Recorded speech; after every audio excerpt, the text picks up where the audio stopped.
दोस्तों काफ़ी सारे लोग एंडोस्कोपी के बारे में पूछते रहते हैं कि हमें डॉक्टर ने एंडोस्कोपी एडवाइस की है तो हमें डर लगता है, हमें ये टेस्ट करवाना चाहिए या नहीं करवाना चाहिए। तो आज की इस वीडियो में हम एंडोस्कोपी के बारे में बात करेंगे कि एंडोस्कोपी का टेस्ट क्या होता है, ये कैसे होता है, इसकी कितनी एग्जाम होती हैं और ये टेस्ट किन लोगों को करवाना चाहिए और इस टेस्ट के अंदर क्या क्या पेचीदगियाँ हो सकती हैं, इन सारी चीज़ों के बारे में हम बात करेंगे। तो देखें, बेसिकली एंडोस्कोपी एक ऐसा टेस्ट है जिसके ज़रिए से एक ट्यूब जो है वो अमूमन आपके मुंह के रास्ते से मैदे के अंदर दाखिल की जाती है। इस ट्यूब के एंड पे एक कैमरा होता है, तो इस कैमरे से जो भी तस्वीर ली जा रही होती हैं, जो भी वीडियो रिकॉर्ड हो रही होती है, वो एक मॉनिटर के ज़रिए से जो ऑपरेटर डॉक्टर होता है वो देख सकता है। ये बेसिकली जो भी मैदे के मसाइल होते हैं या खुराक की नाली के मसाइल हैं या छोटी आंत के शुरू वाला हिस्सा जो होता है उसके मसाइल होते हैं, उनको देखने के लिए की जाती है। ये टेस्ट अमूमन 20 से 25 मिनट के अंदर अंदर मुकम्मल हो जाता है और इस टेस्ट के करने के अमूमन 3 मकासद होते हैं। पहले नंबर पे जैसे मैंने आपको बताया है कि जो खुराक की नाली है या मैदा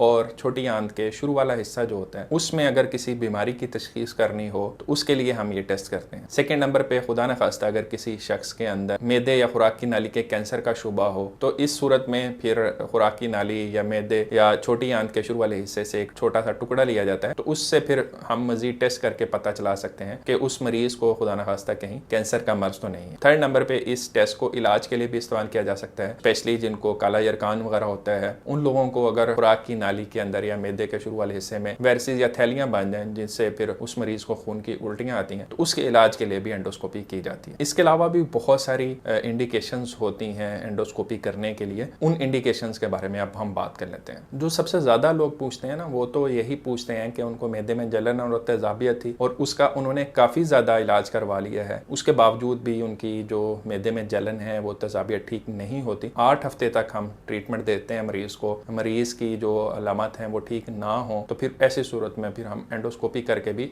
चेक कर सकते हैं। उस एंडोस्कोपी का बेसिक जो मकसद होता है उससे एक तो गैस्ट्राइटिस का पता चलाना यानी मैदे की सोजिश का पता चलाना होता है। इसके अलावा हम एच पाइलोरी बैक्टीरिया का टेस्ट भी इस मेथड के जरिए से समटाइम कर सकते हैं, तो उससे फिर पता चल जाता है कि जो मैदे में तेजाबियत वगैरह हो रही है वो किस वजह से हो रही है। इसके अलावा जिन लोगों को खून की उल्टियाँ, काले पखाने वगैरह आते हैं, इसको हम अपर जी ब्लीड कहते हैं, उसके लिए भी फिर ये चेक किया जाता है। अगर वेरिसेस बने हो तो समटाइम्स फिर एंडोस्कोपी जैसे मैंने बताया है कि ट्रीटमेंट के लिए भी इस्तेमाल हो। इसके अलावा जिन लोगों में फौलाद की वजह से खून की कमी होती है, खासतौर पे वो लोग जिनकी उम्र 45 या 50 साल से ज़्यादा होती है, तो फिर ऐसे लोगों के अंदर अक्सर ये देखना पड़ता है कि जो खून की कमी है वो कहीं ब्लीडिंग की वजह से तो नहीं हो रही। समटाइम्स ओकल्ट ब्लीडिंग होती है जो कि ज़ाहरी तौर पे नज़र नहीं आ रही होती, उसको फिर चेक करने के लिए समटाइम्स एंडोस्कोपी करनी पड़ती है। इसके अलावा जैसे कि मैंने बताया कि ये कैंसर की तशखीस में भी मुआवन होती है, तो ये बेसिक इंडिकेशंस होती हैं नॉर्मली एंडोस्कोपी के लिए। एंडोस्कोपी की जो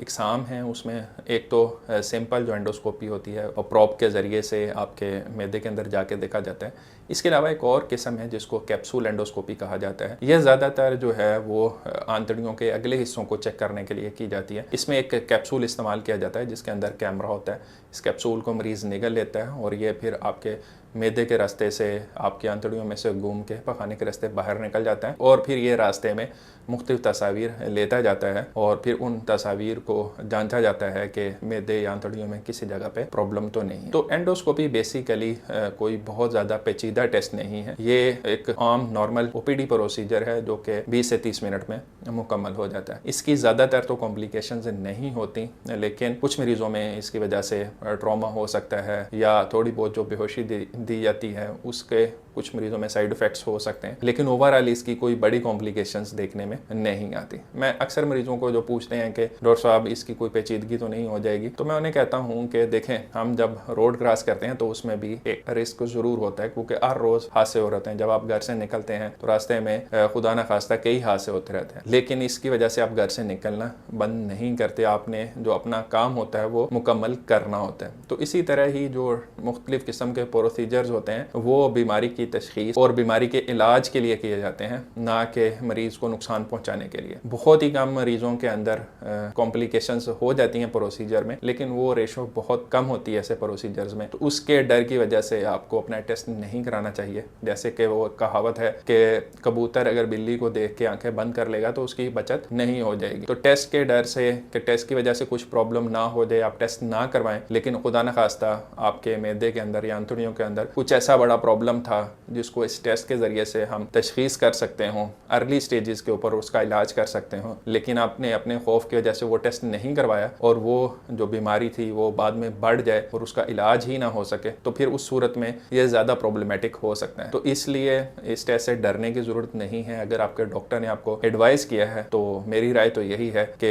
डॉक्टर के मशवरे से इस टेस्ट को, अगर आपको प्रॉब्लम है तो ज़रूर करवाएं। कभी भी अपने डॉक्टर के मशवरे के अगेंस्ट जाके कोई टेस्ट ना करवाएं, क्योंकि कुछ मरीज़ ऐसे भी होते हैं जिनको थोड़ा बहुत मैदे में जलन तेजाबियत का प्रॉब्लम होता है, लेकिन वो भी डॉक्टर के पास जाके कहते हैं कि डॉक्टर साहब हमें एंडोस्कोपी करवानी है। तो पहले डॉक्टर से अपना ट्रीटमेंट करवाएं, अपनी खुराक को, लाइफस्टाइल को ठीक करें। उसके बाद अगर 4-8 हफ्ते के इलाज के बावजूद और आपकी परहेज़ के बावजूद भी आपको प्रॉब्लम रहता है और आपके डॉक्टर को लगता है कि आपको एंडोस्कोपी की ज़रूरत है, तो फिर एंडोस्कोपी ज़रूर करवाएं। उम्मीद है इस वीडियो से आपको एंडोस्कोपी के बारे में मुफीद मालूमात मिली होंगी। अगर वीडियो अच्छी लगी है तो इसको लाइक करें और दोस्तों के साथ शेयर करें, और इसी तरह की मज़ीद वीडियोज़ देखने के लिए चैनल को सब्सक्राइब भी कर लें। अपना बहुत ख्याल रखिएगा। अल्लाह हाफ़िज़।